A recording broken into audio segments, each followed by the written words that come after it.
So hi there, it's Katie with Eyesight Design, and I'm here today with Jared Spool. Jared is the founder of User Interface Engineering, founded it over 20 years ago, and it's the largest organization of its kind in the world, the leading research, training, and consulting firm specializing in website and product usability. So we're very excited to have Jared here, who will be keynoting at 2013 in the fall. So Jared, how are you? I'm fine. How are you? Doing great in this fall weather we're having here in the middle of the summer. Right. Yes, it was very summer up until 48 hours ago. It's confusing, but Yes. I'm excited to get out of it. So I'm heading out to Portland in the fall also I'm moving out there, so I'm excited to be in some really consistently rainy weather. Oh, there you go. Yeah. Then you'll get to have fall all winter and spring. Pretty much consistent. So Jared, tell us a little bit about yourself and how you got started with UIE. Um, well, I'm 5'6". I love dancing. My turn-ons are chocolate and um a little bit about myself. I never know how to answer that question because I don't have to live with myself. Uh, I am I'm a researcher. I go off and I research um, uh, how people build great products and designs. And the company User Interface Engineering is a company that we started 25 years ago next week, and we'll have our Well, 25th birthday on Thursday. excellent. Happy And anniversary. thank you. Thank you. Being that we're 25, it means we now have a rental car. Yeah. Um, So, when we turned 21, we could go drinking, which was very exciting. We'd been waiting for that for years.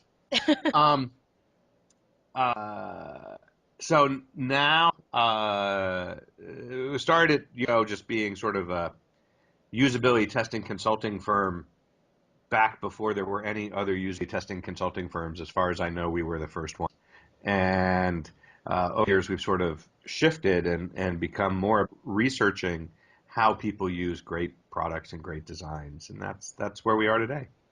hmm And so you yourself, when you're not teaching, singing, or writing, what kind of clients are you working with? Really nice ones. We only take the nice ones. We carefully screen them. If they're not nice, that we don't work with them. The types of people, the folks we work with are companies, usually large companies. They typically are companies that um, call us when everything else has failed. So they've tried agencies, tried hiring people, they've tried all these other things, and nothing's working. So they end up calling us and ask us to explain why they're seeing what they're seeing, and that's what we do. Is we help them sort of see the world better, get their teams in place, and getting a little better. A lot of the folks we deal with are people who these days have been very successful companies at some point. They're probably even still market leaders, but they're feeling competitive threat and they don't understand why they're getting this competitive threat. hmm And um, so we help explain to them why they're seeing this competition coming at them. And which would be, for the most part, For the most part, it's usually some small startup that's figured out what they're not delivering to their customer, what our clients are not delivering to their customers that the customer we want. Usually it's something around user experience, and in particular, it's something to do with the fact that they have a product that's too complicated because it has too many features, because they've been adding features. How they got successful was they kept adding all these features, and that success is biting them. So somebody comes in and builds a product that has significantly less features, but the features it does have are exactly the right features, uh, and it's much easier to learn because it's much simpler, much fewer features. So suddenly they're in this place where they have lots of um, uh, uh, capabilities to trounce these more experienced companies, people. great. So what do you say to businesses who are still in this usable equals successful mentality. I mean, delight is really all building exceptional experiences that go, above and beyond. What would you say to those businesses that are just kind of content with keeping it usable and that's it?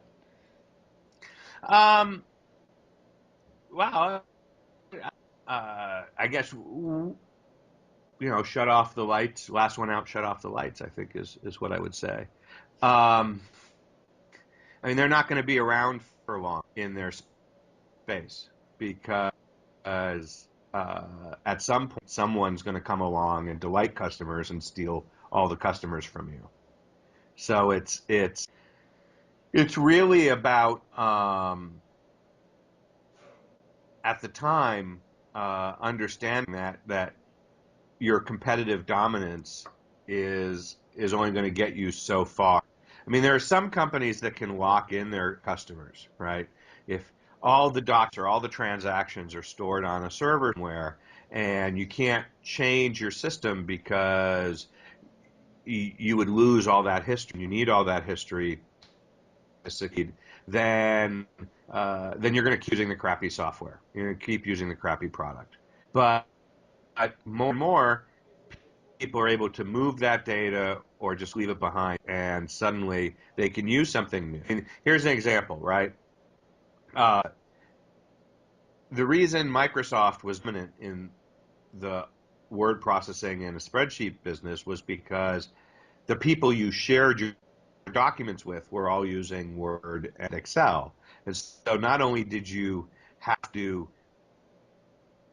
use Word and Excel whether you wanted to or not because you needed to read their documents, but you had to use the latest versions of Word and Excel because if someone sent you a new file, that file was in the newest version, you were locked in. So even if the product had a crappy experience, you had to use it. You didn't get a choice. But Right. now there are other products out there like Google Docs or Apple Pages or Numbers that have a better experience for those users, and they read Word documents and they read Excel documents.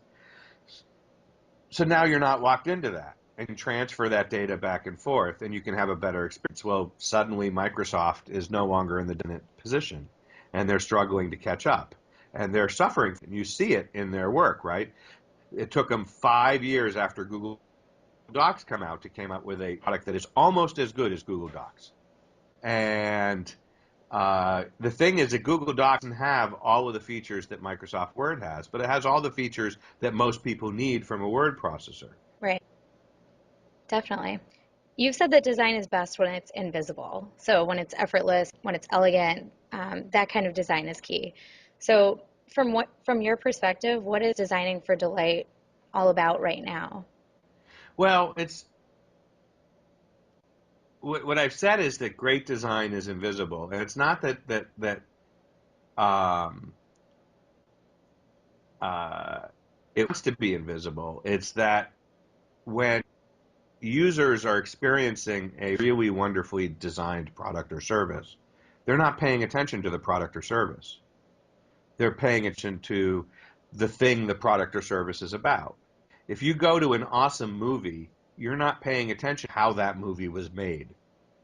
You're completely enthralled in the story, right? If you Hmm. go to a Pixar film and you love that Pixar film, you're not sitting there thinking about all the software and features in those software that created all those animated characters. You believe the animated characters are real and you're sucked into that world and you believe that Wally actually exists. He's not just a figment in an imaginary time, an imaginary planet. Uh, uh, um, Flying through space. All that goes away, right? And the same happens with software products or hotel stay or whatever the service or product is. Thinking about how awesome your hotel room is, the hotel room is probably not that great, right? Because you really want to be thinking about what you're doing in the hotel room at that time, Hmm. right?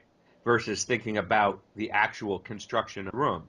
Now, the one group of people who pay attention to things more than others is designers. So designers are the worst judge of design and visibility because to them, a really nicely designed hotel room jumps right out at them and they spend a lot of time deconstructing it. But your mom probably is not deconstructing how how well the wallpaper and the carpet have been matched so that the lines of wallpaper line right up with the pattern in the carpet, right? Not attending to that level of detail. They just Hmm. come in and they think, wow, this is going to be a great vacation. And they're not distracted by things. Hmm. So um, the key thing about invisibility is that it allows the participant of that experience to the user of that experience to actually enjoy the experience, actually experience things, Hmm. and not to subject to the chrome or the actual artifact that's creating that experience. And so that's why it needs to be invisible. And this means we need to understand how we um, bring out the delight of um, uh, those people without making ourselves be part of the story. Right? It's that's a very tricky balance. I, does that make sense? Yeah, definitely. No, that makes sense. I think, I definitely agree with you. And kind of the basis of delight is that, those experiences are immersive. They're not just superficial, like bells and whistles on top of things. So, Right. Yeah. I mean, and the thing is that you got to remove all the distracting elements. hmm. Right? So if you go into the hotel room and the toilet's not working, that's going to distract you from how awesome the hotel room is. Doesn't matter whether the carpeting and the floor and the wallpaper has been designed to give you this comfortable, wonderful, relaxing feeling if the toilet's overflowing. Right, right. So you can't possibly be relaxed in a hotel with the toilet overflowing. So the toilet has to work and to be invisible, has to completely disappear. And there's a lot of engineering that makes sure that a toilet always works, and you have to invest in that engineering. Yep. Had some really great audience questions on Twitter. I got one really great one actually from Gina, and she was asking, "What's your sense of the industry's overall acceptance and place corporate America? Is user experience gaining authority?" Authority? No, user experience isn't gaining authority. User experience is becoming a competitive advantage.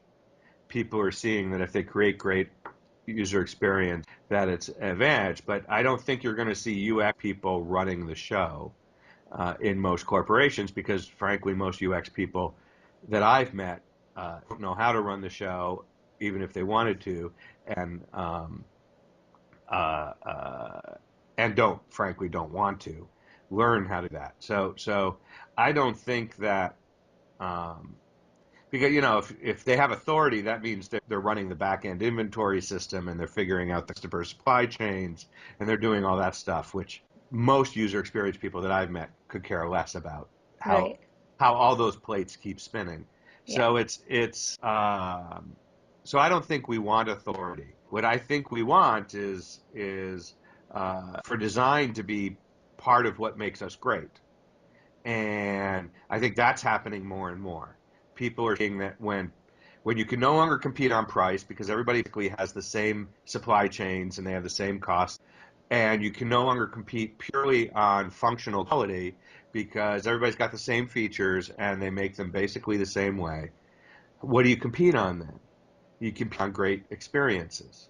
Hmm. And when you compete on great experiences, you um, you have to look beyond what the product or service actually is about.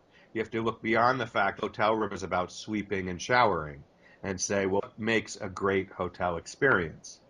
And on the one hand, you could say, well, okay, you could give every guest a chocolate chip cookie when they check in, and that's a delightful thing.